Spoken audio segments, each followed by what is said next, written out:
Hello and welcome to this week's video. I am going to share with you today a little tour of my new sewing space. I say new. This is the room that I was in before. I'm very lucky. I've got a small room at the top of our house where I can just leave my sewing things out and ready to sew when I have a few moments here and there. We were doing a little bit of an extension into our loft space, and so I lost this room for a few months while we did that extension, and then I've been able to move back in, and I have done a few things to the room. A fresh coat of paint, some pretty wallpaper, and I've actually got a couple of new pieces of furniture for the room to just make it really work for me, which is so exciting. Welcome to my space. I'm very excited to be up here. Let me take you around bit by bit and show you what's in my sewing room. So let's start with this little corner here where I'm sitting currently. This is a little chair I found on eBay. I wanted a chair that matched the room in terms of the wallpaper and the style of the room I was going for, which is a bit more sort of Victoriana, I suppose. And so I found this gorgeous chair, and I love just coming and sitting up here in the morning with a cup of coffee before the rest of the household wakes up. I have my light here that I can point in the direction of the chair, so if I'm doing hand sewing, I'll quite often come and sit in this seat as well. I have a little table beside me for my cup of coffee, and I just like to come and sit here and have a quiet moment. If and when I can. It's a rare thing, but if I can get one, it's quite nice to just come and sit here in the light of the window and be able to just sit quietly or do my hand sewing from this little spot here. Then perhaps the next most important part of the room is this one here. So this is where I've got my new sewing table. Now this was an antique that I found online. It's an old tailor's desk. So it is also my cutting table. It is a good size just for my sewing machines, but I can also flip out the leaves at either end of the table actually if I need a bigger space for cutting. I store my cutting mat just behind my chest of drawers over there, and I can come and pop it onto the table and do some cutting out. I have got these two drawers underneath as well. They are a really good size, and I store things in there that I need to just grab at a moment's notice. So I've got my needles in there in one side, and then I've got my cutting tools in the other side, and my measuring tape and a few other things I reach for quite regularly in those drawers.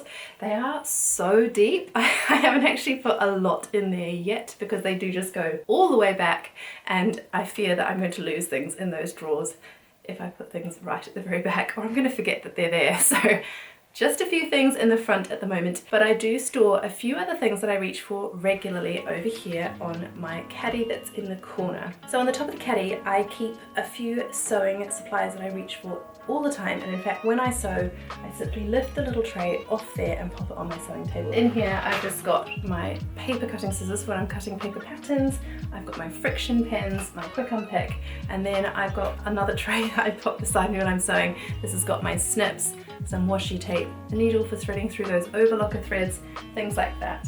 Then I have my pen dish. I have a beautiful little vase that I bought on my travels, I think with my mum actually, and I tend to put leftover bits of thread in there just as I'm sewing to just contain them all so they don't end up on the floor or on my desk, and then I'll pop those in the bin when that's full. Then I've got my pins on a magnetic pen dish, and I also have a little bowl with my clips. I don't use those a lot, pretty much only if I'm sewing jersey, but I do have those on the tray as well just in case I need those. On that caddy, I've also got some Liberty scraps that I'm starting to put together into some fabric paper piecing, and then I've also got on the very bottom my pattern weights, my paper rotary cutter, some sellotape, all of those bits and pieces that you need when you're putting PDF patterns together that I've printed off on my printer. So just a few of those things that I use regularly that I want to have to hand but don't sort of fit anywhere else in my sewing room. So it's nice to have them there in the corner on the caddy. You can also see my tracing paper there that I reach for all the time. So that's that corner. And then up on the wall you can see I've got all my threads. I've got my plain colour threads and my Mariflex threads on this one. And then on the very top I've got all my lovely colourful threads. And then beside it I have my overlocker threads on this shelf. I don't have very many colours, which I'm fine with. I usually sew with just black and white, but there are a few other colours, red and the bright blue I used for that cardigan recently, and a pink colour that I use for my daughter quite often. So that's where I keep those up there. So So when I was planning my room, I knew I would probably end up with one of these IKEA calyx units in here. So this is actually tucked behind the door. So when I open up the door, it covers up some of the calyx units, which is quite nice. So they're hidden out of sight most of the time if the door is open, and you just see the lovely wallpaper and my beautiful sewing desk. But it's functional, it's necessary, and it houses a lot of my sewing supplies. So I do love my calyx unit. And on the back of the door, you'll see my hoops. I've got this hoop for quilting when I was hand quilting my son's quilt, and some smaller embroidery hoops that I use sometimes when I'm putting embellishments on my daughter's dresses. I love hand sewing. Those just live up there on the back of the door. And I have this little friend here. This is Hester the hedgehog. I think she is so cute. She's a little knitting hedgehog, and she is my doorstop. She just sits against my door and helps to hold it open. So she is my little sewing friend. Right, so in terms of what's on the calyx unit, a lot of it is sewing patterns. So I've ordered them up the top here. These are my women's dress patterns. So I've got them organized by tops, bottoms, dresses, jumpsuits, and then I've got things like swimwear and outerwear as well. I've also got all my patterns for my children, and then I've got some miscellaneous patterns as well down the bottom. Now these are all PDF patterns in here, and I mostly store them in these plastic wallets. I don't love plastic, but I do find that they last really well, especially if you're getting patterns in and out. And I also like that they're clear, so I can really quite easily see what is inside each of these pattern envelopes, and I just label them on the top so that if I'm flicking through I can see what the pattern is, and those are arranged in alphabetical order, and I just pop a little label on the bottom here. I do quite regularly go through these and get rid of patterns that I don't think I will sew again. Because these are PDFs, they're all on my computer anyway, and then I can reuse those plastic envelopes. I do have some paper patterns that are up here, and I've got some Tilly and the Buttons patterns in the wardrobe here too with the Tilly and the Buttons books. And then inside the boxes I've just got various bits and pieces that don't really fit anywhere else. So this is actually my cameras and like chargers and just tech bits and pieces. Then I've got a box for my bag making supplies.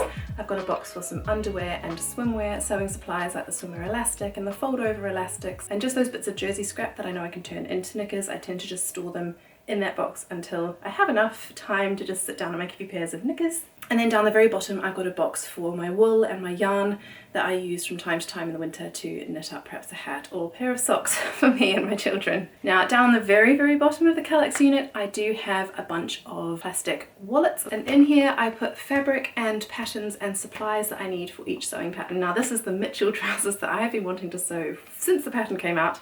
I have my fabric, I have the pattern, I have all the bits and pieces that I need. I just haven't got around to sewing it yet. So these are in project bags, ready to go when the inspiration strikes to cut them out and sew them up. So they're sitting down there as well, because I figure if they're in easy reach, I might just get around to sewing them. In terms of these other boxes up the top, this one holds spare overlocker threads. I just recently bought some more white and black because I'm about to run out of those. And then the other boxes have got a variety of supplies. I like to make my own headbands, so there's some headband supplies in there. I've got some buttons and craft ribbon up here. And then this is my pleater, which my mother very kindly gave to me. So that's my pleater that I use when I'm sewing smocked frocks for my daughter. And then in this box down the very end, I've got some knitting supplies. So I've got my mats that I use when I block fabric, and then this is also where I've put all of my rulers and French curves and things, just because again they're out of the way and they're nice and flat against those blocking mats. And the other thing I've got in these calyx shelves is these little plastic boxes, and in these I've got things like bias binding and piping and zips and trims and elastic and hooks and eyes and things like that, which I reach for again quite regularly. Nice to have those all tidy and easily accessible, and I know exactly where they all are.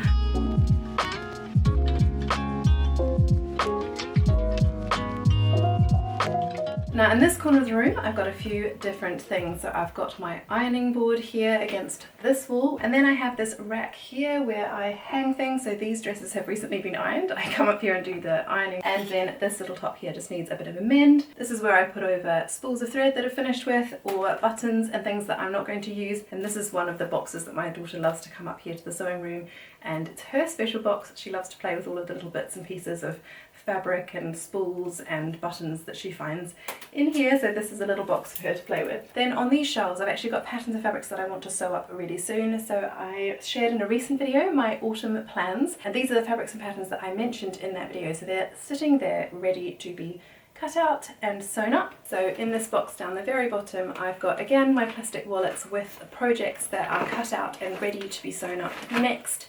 So you can see some of my autumn projects I've already cut out, they're ready to go.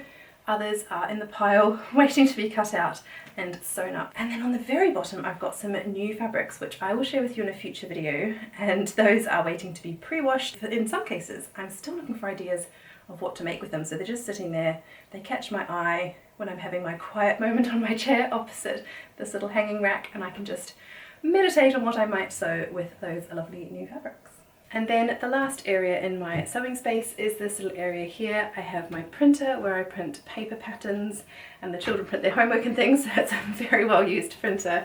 I have my little wall with some inspiration on it. This was a cross stitch I made when I was 9. Then that's my logo, my Amelia logo, and my little embroidery I did during the time when we all stayed at home. So then I've got lots of lovely cards and photos and things on this board as well. A nice little corner of inspiration and things that make me happy when I see them. And then in the drawers I just have lots of the supplies again that I reach for regularly when I'm sewing. I've got my stabilizer that I showed you in the video where I sewed buttonholes onto jersey fabric. I've got my poppers and things that I put onto my children's makes. I've got some hand sewing bits and pieces, my hand sewing needles and threads and things.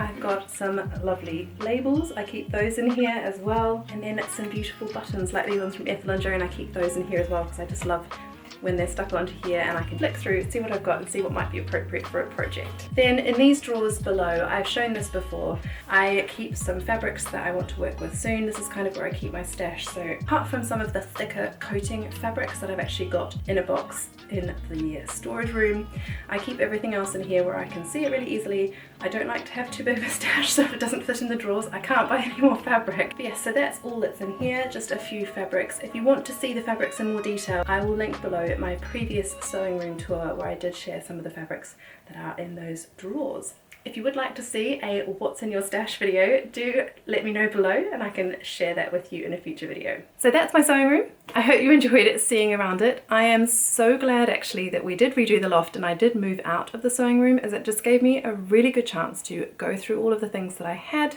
and sort of do a bit of a tidy up and really think about how I wanted to organize my sewing room. I really love how it's set up now. I'm finding it such an easy room to work in, and I think one of the things that helps to keep my sojo alive is that it's a really lovely, easy space to work in. It's got lovely light coming through these lovely windows here to the left of me, so it's a nice, bright and light space. And now that I've organized everything and I'm back in here, it's just such a lovely space to work in, so I'm very, very lucky to have it, and it has just been such a joy to be in here, and I hope you have enjoyed seeing the space today. Like I say, if there's anything you'd like more detail on, do just send me a comment below and ask any questions that you have, and I'll be happy to answer those in the comments.